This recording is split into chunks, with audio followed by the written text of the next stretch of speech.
ఒకసారి నర్మద దగ్గరికి వెళ్ళి స్నానం చేసినా నమస్కారం చేసినా ఇప్పుడు ఇక్కడ ఈ క్షణంలో నర్మదా నది గురించి విని నమస్కారం చేసినా పాతకములను తొలగించగలదు.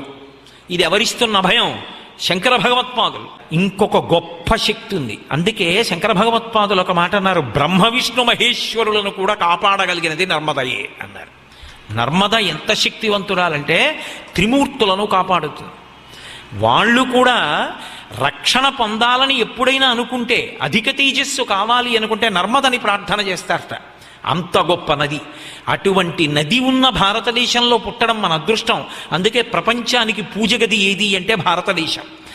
భారతదేశంలో మనం పుట్టడం, ఇక్కడ మనం చక్కగా ఈశ్వరారాధన చేసుకోగలగడం మన అదృష్టం. ఇంట్లో అందరూ సంతోషంగా ఉండాలంటే ఒక్క పూజ గదిలో జాగ్రత్తగా ఈశ్వరుణ్ణి అనుష్ఠానం చేస్తే చాలు, ఇల్లంతా సంతోషంగా ఉంటుంది.